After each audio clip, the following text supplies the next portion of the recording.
ونشهد أن لا إله إلا الله وحده لا شريك له ونشهد أن سيدنا ومولانا محمدا عبده ورسوله. ما بعد فأعوذ بالله من الشيطان الرجيم. بسم الله الرحمن الرحيم.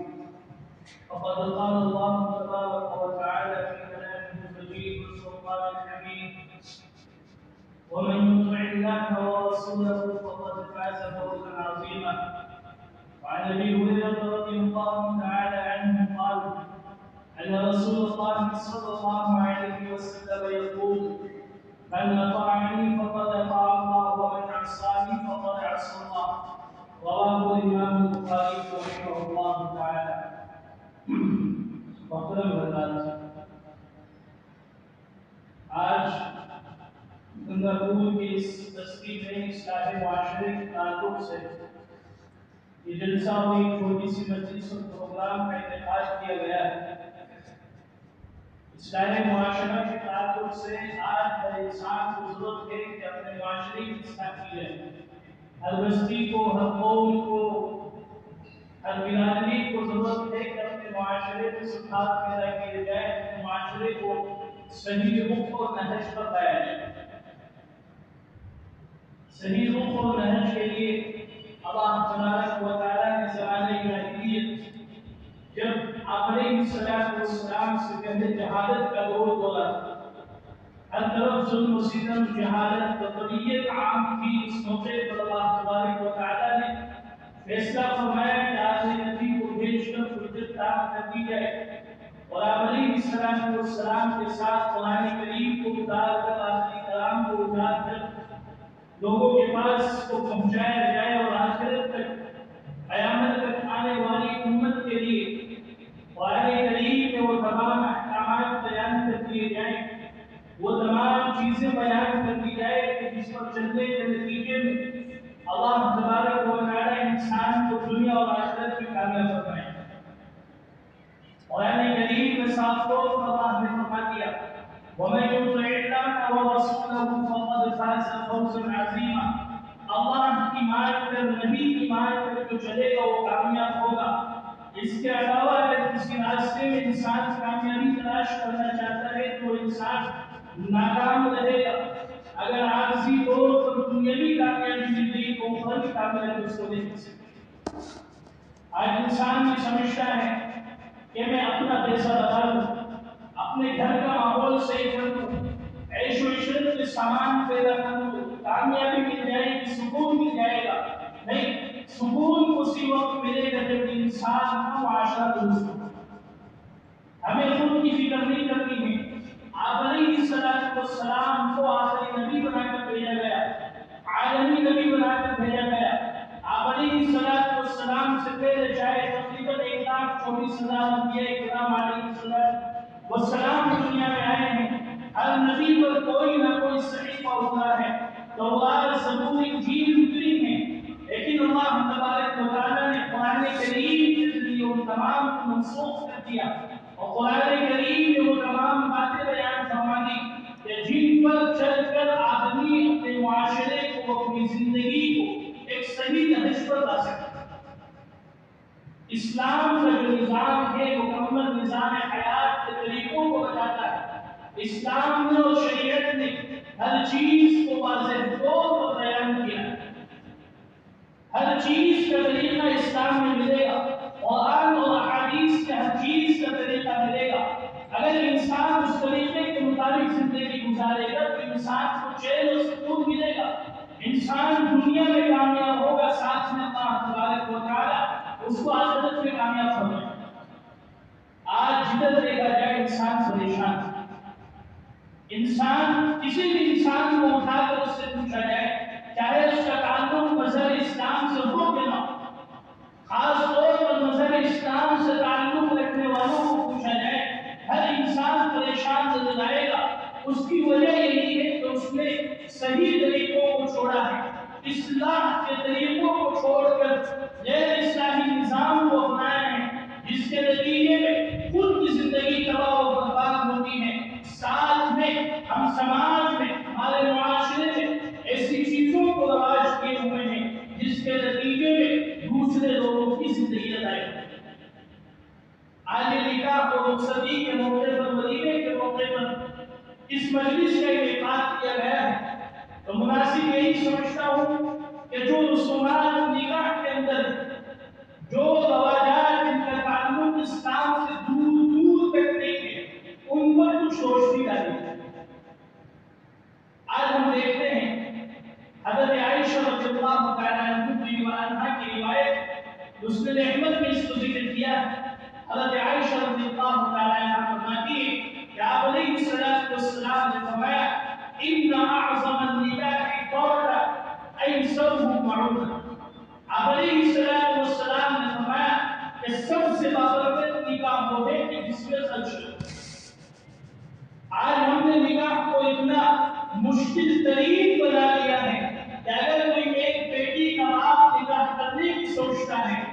ایک لڑکے کا باپ نکاح کرنے کی سوچتا ہے، تو اس کے ذہن میں سب سے پہلے خیال آتا ہے کہ جب تک 4 سے 5 لاکھ روپے کا انتظام نہیں ہوگا نکاح نہیں ہو سکتا۔ لڑکی والوں پر اتنا بوجھ ڈالا جاتا ہے، اتنا بوجھ ڈالا جاتا ہے کہ کئی ہماری مائیں اور بہنیں جن کے اوپر ایک حد تک پہنچ چکی ہیں، لیکن ابھی تک ان کے نکاح نہیں ہوئے ہیں۔ کچھ اس وجہ سے نہیں ہوئے ہیں کہ جہیز دینے کے لیے ان کے پاس رقم موجود نہیں ہے، سامان موجود نہیں ہے، اور مسلمان اتنا بے غیرت اور بے شرف اور بے حیا ہے کہ جب شادی کرتا ہے تو شادی کے موقع پر بعض تو اتنے نکمے اور بیوقوف ہیں کہ اسلامی شریعت کو ٹھوکر مارتے ہیں اور منہ سے بھیک مانگ کر جہیز دیتے ہیں۔ یہ ایک طرح کی وہ ہے کہ بھیک مانگ رہا ہے، اس سے وہ آدمی اچھا ہے جو نوٹ پر بھیک مانگ رہا ہے۔ ایک بچی جس کے والدین نے اس کو 20 سال 21 سال پرورش کی ہے، اپنے کلیجے کا ٹکڑا وہ سونپ رہی ہے، ساتھ میں بے شرف اور بے حیا آدمی اس بچی کو لے رہا ہے، اس کلیجے کے ٹکڑے کو لے رہا ہے۔ آپ حضرات ہم بخوبی جانتے ہیں کہ جن کی بچیاں رخصت ہو کر جاتی ہیں والدین پر کیا بیتتی ہے، اور اس موقع پر انسان اپنی ڈیمانڈ رکھتا ہے، انسان اپنی فرمائش رکھتا ہے، انسان ان چیزوں کو رکھتا ہے جو اس کی خواہشات میں ہوتا ہے۔ وہ ایک طرح کے بھکاری ہے۔ یہ بتانا چاہ رہا ہے سامنے والے کو، لڑکی والوں کو سماج میں میسج دے رہا ہے کہ میں اتنا نکما اور گھٹیا ہوں کہ جس بیڈ پر میں سوؤں گا، جس بیڈ کو استعمال کروں گا، میرے اندر اس کو خریدنے کی وسعت نہیں ہے۔ لوگوں کے بھیک دیے ہوئے بیڈ کو استعمال کروں گا، لوگوں کی بھیک دی ہوئی الماری کو میں استعمال کروں گا، کرسی کو استعمال کروں گا، جن برتنوں میں میں کھاؤں گا پیوں گا، میرے اندر اتنی وسعت نہیں ہے، میں اتنا بڑا بھکاری ہوں، میں اتنا بڑا نکما ہوں کہ لوگوں کے لیے وہ سامان کو استعمال کروں۔ افسوس سے افسوس کہ جہیز کو لے کر بہت سے لوگ پڑھے لکھا طبقہ حضرت فاطمہ الزہرا رضی اللہ تعالی عنہا کے اور حضرت علی رضی اللہ تعالی عنہ کے نکاح سے اس کا جواز لیتا ہے، جواز کے فتوے دیتا ہے۔ بالکل غلط بات ہے۔ حضرت علی رضی اللہ تعالی عنہ کو آپ علیہ السلام نے جو ضرورت کا سامان دیا تھا وہ اس لیے دیا تھا، ایک روایت میں یہ ہے کہ حضرت علی رضی اللہ تعالی عنہ کے کچھ سامان کو بیچ کر کچھ پیسوں سے خرید کر دیا تھا۔ دوسری وجہ بتائی جاتی ہے کہ حضرت علی رضی اللہ تعالی عنہ آپ علیہ السلام کی کفالت میں تھے، آپ علیہ السلام کی سرپرستی میں تھے، ان کی پرورش آپ علیہ السلام کے ذمہ تھی۔ وہ ایک طرح کے وہ آپ علیہ السلام کے بیٹے تھے، اس حیثیت سے ان کی مالی حیثیت کمزور تھی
وجہ سے وہ آپ کو جہیز کا تذکرہ نہیں ہے۔ حضرت علی مالی اعتبار سے کمزور تھے، اس وجہ سے جہیز دیا گیا۔ اس سے مسئلہ یہ نکالا جاتا ہے کہ اگر سامنے دیکھا جائے نکما انسان ہے، کما نہیں سکتا ہے، سستی اور کاہلی کی وجہ سے اگر کوئی اپنی بیٹی دینا چاہ رہا ہے تو اس کی مدد کر سکتا ہے۔ اولاً تو ایسے انسان کو جو اپنے پیروں پر کھڑا نہ ہو، جس کے پاس تندرستی موجود ہو، سب کچھ موجود ہو، پھر بھی وہ نہ کماتا ہو، ایسے انسان کو اپنی بیٹی نہیں دے سکتا۔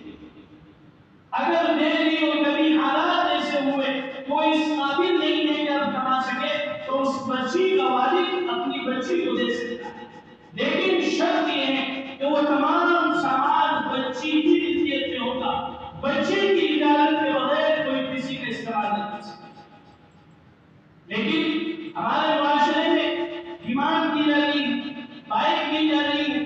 کئی جگہوں پر ایسا ہے کہ گاڑیاں لی جا رہی ہے، کئی جگہوں پر ایسا ہے کہ زمین اپنے نام کروائی جا رہی ہے، وہ ہے کہ سامنے والے کی جان کو بھی لیا جا رہا ہے اور مال کو بھی لیا جا رہا ہے۔ اور جب ان سے کہا جائے کہ مہر ادا کرو تو مہر میں 5,000 روپے، 5100 روپے، 2100 روپے مہر دیا جائے۔ افسوس سے افسوس کہ آپ علیہ السلام کے زمانے کو ہم دیکھیں، آپ علیہ السلام کی سیرت کو دیکھیں، آپ علیہ السلام ہمارے لیے رہبر اور رہنما ہیں، اور قرآن حدیث میں کہیں اس بات کا تذکرہ نہیں ملتا، جہیز کا ثبوت قرآن حدیث میں کہیں نہیں ملتا۔ آپ حضرات انہیں ایک حدیث ہے، ایک روایت یا ایک قرآن کریم کی آیت ایسی بتا دیں جس میں جہیز کا تذکرہ ملتا ہو، بالکل نہیں ہے، لیکن بے شمار احادیث مہر ادا کرنے پر ہیں اور زیادہ مہر ادا کرنے پر۔ مہر فاطمی جس کو مہر سنت کہا گیا ہے، تقریباً 71 یا 72,000 روپے۔ ایک بچی جس کی پرورش 20 سال باپ کرتا ہے، والدین کرتے ہیں، اس بچی کی قیمت 5100 روپے لگا رہے ہیں، اس بچی کی قیمت ہم 6100 روپے لگا رہے ہیں، 11,000 روپے لگا رہے ہیں، 2500 روپے لگا رہے ہیں۔ انسانی غیرت کہاں چلی جاتی ہے کہ وہ اپنے ولیمے کے لیے، دیگر فضولیات کے لیے، شادی کے موقع پر اپنے گھروں میں لائٹیں جلانے کے لیے، جس کا شریعت اسلام سے کوئی تعلق نہیں ہے، اس میں وہ 50,000 روپے خرچ کرے گا، جہاں بارات میں ثبوت نہیں ہے، 20 25 گاڑیاں لے کر جائیں گے اور بچی والوں پر بوجھ بنیں گے ان چیزوں کے لیے، فضول چیزوں کے لیے جن کا شریعت اسلام سے کوئی تعلق نہیں ہے، اس کے استعمال کے لیے خوب پیسہ موجود ہے، لیکن جس چیز کا تعلق شریعت اسلام سے ہے، ایک موقع پر آپ علیہ السلام نے فرمایا اگر کوئی شخص اس نیت سے مہر کو مؤخر کرتا ہے کہ بعد میں ادا کروں گا اور اس کی دل میں نیت ہے کہ ادا نہیں کروں گا، معاف کروا لوں گا، آپ علیہ السلام فرماتے ہیں تو وہ انسان بہت بڑا ہے، وہ زنا کرنے والا، اتنی بڑی وعید ادا نہ کرنے کی نیت پر آپ علیہ السلام نے فرمائی ہے۔ اور جس چیز کا تذکرہ ملتا ہے احادیث میں، آپ علیہ السلام کی زندگی سے ہم اس چیز کو لیتے نہیں ہیں، اور جن چیزوں کا تذکرہ نہیں ملتا ان میں خوب خرچ کرتے ہیں، ہم فضول خرچی کرتے ہیں۔ ایک ہوتا ہے اسراف، یعنی ضرورت کی چیزوں میں ضرورت سے زائد خرچ۔ آدمی گھر بناتا ہے اور گھر کے اندر ضرورت کی چیزیں لگا رہا ہے، گھر ایک آدمی کی ضرورت ہے، اس میں لائٹ ضرورت ہے، پنکھا ضرورت ہے، اے سی ضرورت ہے، لیکن کچھ چیزیں ایسی استعمال کر رہا ہے کہ صرف محض دکھانے کے لیے ضرورت کے تحت مناسب نہیں ہے، تو وہ اسراف ہے۔ قرآن کریم میں اسراف کے تعلق سے فرمایا کلوا واشربوا ولا تسرفوا، کھاؤ پیو اور اسراف مت کرو، کوئی وعید نہیں ہے، لیکن ایک چیز ہوتی ہے تنظیم، یعنی کوئی ضرورت کا موقع نہیں ہے پھر بھی خرچ کرنا۔ شادی میں گھروں میں لائٹ لگانے کی ضرورت نہیں، خرچ کرنا۔ شادی میں بارات کا کوئی رواج نہیں ہے، 20 25 گاڑیوں کا خرچ کر رہا ہے، یہ تنظیم ہے۔ اور قرآن کریم میں تنظیم کرنے والوں کو اور ایسے فضول خرچی کرنے والوں کو شیطان کا بھائی کہا ہے، ان المبذرین کانوا اخوان الشیاطین، ایسے معاملات میں خرچ کرنے والا کہ جہاں ضرورت نہ ہو وہ شیطان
شریعت کو ہم نے ہلکے میں لیا ہوا، ہم اپنے باپ دادا کی تعلیم سمجھتے ہیں، ہم کیا سمجھتے ہیں کہ 2 لاکھ کا جہیز لے کر یا 2-3 لاکھ کا جہیز لے کر ہم خوش ہیں، زندگی گزار رہے ہیں۔ یقیناً یاد رکھیے کہ آپ کے سماج کا جو رواج ہے، ہمارے سماج کا جو رواج ہے، اگر کسی ماں کی بچی، کسی والد کی بچی جہیز کی بنا پر اپنے گھر سے نہیں نکلتی ہے، جہیز کی بنا پر اس کا نکاح نہیں ہوتا ہے، اگر خدا پاک کے سامنے اس نے جو آنسو بہائے، خدا کے سامنے، اللہ تبارک و تعالیٰ کے سامنے آبوزاری کی، شکایت کی کہ اگر میرے والدین کے پاس پیسے ہوتے، میرے والدین کے پاس جہیز کا سامان ہوتا، میرے بھی گھر سے رخصت ہوگی، اگر اس نے یہ کہہ کر اللہ کے سامنے آنسو بہا لیے، خدا پاک کی قسم ہماری زندگی تباہ برباد ہو جائے، ہماری چیز کو ہلکے میں لیتے ہیں۔ شریعت کو ہم نے مذاق بنایا ہوا ہے۔ آپ علیہ السلام کے نام لیوائے، ہم محمدی ہیں، آپ علیہ السلام کے عاشق ہیں، اللہ کے بندے ہیں، لیکن اللہ کے بندوں والی صفات ہم میں موجود نہیں، اللہ کے بندوں والی صفات ہم میں موجود نہیں ہے۔ آپ علیہ السلام کے عاشقی کا ایک پہلو ہم میں نظر نہیں۔ اس لیے ایک آدمی سے یہ مسئلہ حل نہیں ہوگا، بلکہ پورے سماج کو ایک جٹ ہو کر ان چیزوں کو آہستہ آہستہ ختم کرنا ہوگا، تاکہ وہ بچیاں کہ جن کے والدین کے پاس اتنی وسعت نہیں ہے کہ سامنے والے کو جہیز دے سکے، سامنے والے کو جو بھکاری ہے اس کو بائک دے سکے، گاڑی دے سکے، اس کے نام زمین و جائیداد کروا سکے، ان کی بچیاں بھی، ہمارا سماج کا ماحول ایسا ہو کہ ان کی بچیاں بھی آسانی کے ساتھ اپنے گھروں سے رخصت ہو اور اپنی ازدواجی زندگی کو آسانی کے ساتھ گزار سکے۔ باقاعدہ تعلیم دی جاتی کہ تو جہیز میں اتنا خراب سامان خریدتا، شرم نہیں آتی لوگوں کو کہ ایک باپ کا کلیجے کا ٹکڑا دے رہے ہیں اور ساتھ میں اس باپ پر اتنا بوجھ ڈال رہے ہیں کہ بیچارہ کہیں سے فیصلہ لیتا ہے، کسی کے سامنے گر جاتا ہے، اپنی عزت کو بیچ دیتا ہے، اپنے وقار کو مجروح کر دیتا ہے، صرف اس لیے کہ کوئی رقم دے دو میری بچی کا آسانی کے ساتھ۔ اگر وہ بوڑھا باپ کہ جس کے سر کے بال سفید ہیں، داڑھی کے بال سفید ہیں، غریب ہے، جس کا کوئی سہارا نہیں ہے، جس کا کوئی سہارا نہیں ہوتا اس کا اللہ سہارا ہوتا ہے، اگر اس نے اس سہارے سے ہم لوگوں کی شکایت کر دی تو ہماری زندگیاں تباہ و برباد ہونے میں کوئی شک و شبہ نہیں۔ آج مسلمان ترقی کیوں نہیں کر رہے؟ دوسری قومیں ترقی کر رہی ہیں، اللہ کو ناراض کر کے ترقی کر رہی ہے، کیوں؟ اس لیے کہ اللہ کو ان کی کوئی فکر نہیں ہے۔ اللہ کو یہ چاہتا ہے کہ میرے ماننے والے جنہوں نے میرا کلمہ پڑھا ہے، آپ نے میرے احکام اور نبی کے طریقے کے مطابق زندگی گزارے، لیکن ہم اللہ کے نام لیوا ہے پھر بھی وہ کام کرتے ہیں جن سے اللہ ناراض ہوتا ہے۔ ہم علیہ السلام کے امتی ہونے کا دعویٰ کرتے ہیں، لیکن کام تمام وہ کرتے ہیں کہ جن میں آپ علیہ السلام کی تعلیم پایا جاتا ہے۔ اور یاد رکھو اگر کسی نہج پر ہم چلتے رہے، خدا پاک کی قسم ابھی وہ حالات بہت کم ہے کہ مسلمانوں کو سجایا جاتا ہے، مسلمانوں کو مارا جاتا ہے، مساجدوں کو توڑا جاتا ہے، مساجد پر حملہ کیا جاتا ہے، مدارس پر حملہ کیا جاتا ہے، آگے جا کر وہ دور آئے گا اللہ اور اس کے رسول کی ناراضگی کے نتیجے میں کہ مسلمانوں کو صرف 2 آپشن دیے جائیں گے کہ یا تو ہندوستان میں ہو یا اسلام سے خالی ہو۔ اگر ایمان اپنائے رکھنا ہے تو ہندوستان سے خالی ہو۔ یہ ان لوگوں کے منصوبے اور بنانے کے اللہ کی طرف سے مطلوب کا نزول اسی لیے نہیں ہو رہا کہ ہم کھلے طور پر اللہ تبارک و تعالیٰ کو ناراض کیے ہوئے، کھلے طور پر ہم آپ علیہ السلام کے طریقوں کو چھوڑ رہے ہیں۔ آج کل زنا عام کیوں؟ آج کے زمانے میں بے حیائی عام کیوں ہے؟ وجہ اس کی یہی ہے کہ مسلمان کا طبقہ اگر دیکھا جائے عمومی لیول پر تو مالی اعتبار سے بہت پیچھے، تجارت کے اعتبار سے، بزنس اور کام دھندے کے اعتبار سے مسلمان زیادہ سکسیسفل نہیں۔ نتیجہ یہ ہے کہ وہ جہیز دے نہیں سکتا، اپنے بچوں کی شادیاں موقع پر کر نہیں سکتا، جس کے نتیجے میں جب انسان کو حلال روزی بھی ملے گی اور بھوک زیادہ لگے گی تو یقینی طور پر خراب نہیں ہوتا ہے۔ اس لیے ہم دیکھ لیں آج کے زمانے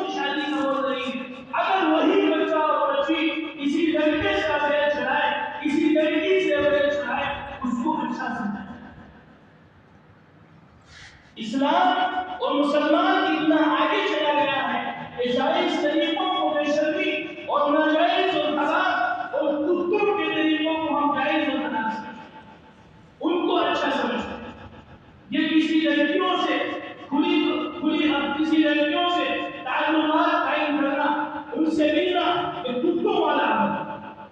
اور اس کو آج ہر آدمی فیشن سمجھتا ہے۔ میں اتنی لڑکیوں سے بات کرتا ہوں، میری اتنی گرلفرینڈ،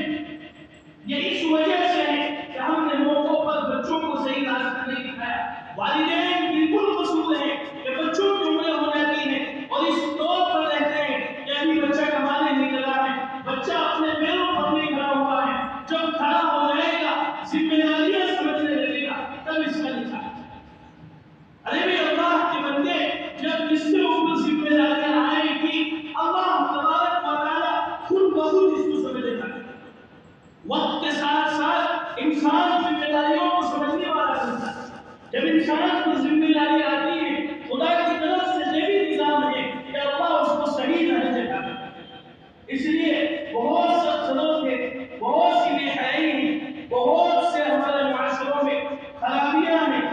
بہت سے ہمارے معاشرے میں ایسی چیزیں ہیں کہ جن کی وجہ سے بہت سے لوگوں کا نقصان ہوا۔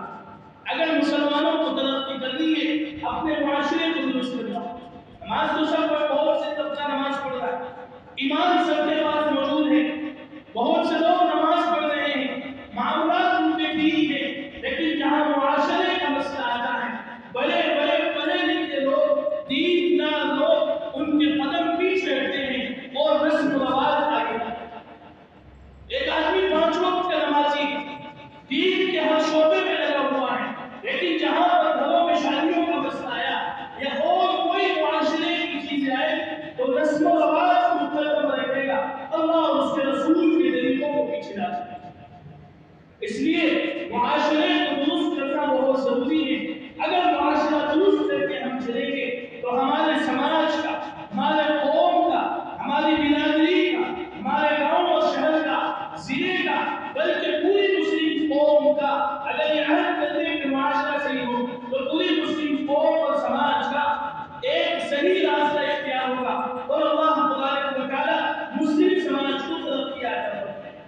اس لیے ضرورت ہے اس بات کی کہ جو بھی کام کریں، چاہے شادی کے تعلق سے ہو یا اور کسی تعلق سے ہو، اللہ اور اس کے رسول کی اطاعت کے ساتھ کریں۔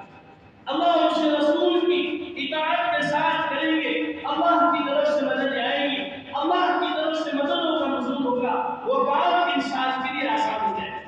اور اگر راستوں سے ہٹیں گے، اللہ اور اس کے رسول کے طریقوں سے ہٹیں گے، مشکلیں پیدا ہوگی، قرض دینا پڑے گا، قرض بڑھتا چلا جائے گا، لوگ لون سے پیسے اٹھاتے ہیں، لون بڑھتا چلا جاتا ہے، کئی واقعے ایسے ہوتے ہیں کہ انسان خوب مقبوض ہو جاتا ہے، آخر میں اس کو خودکشی کرنے کی نوبت آتی ہے۔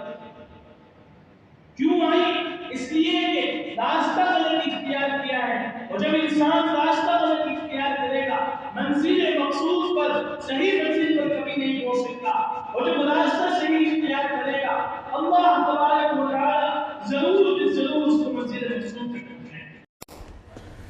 Thanks for watching. Don't forget to like, comment, share and subscribe to Al Wahid channel.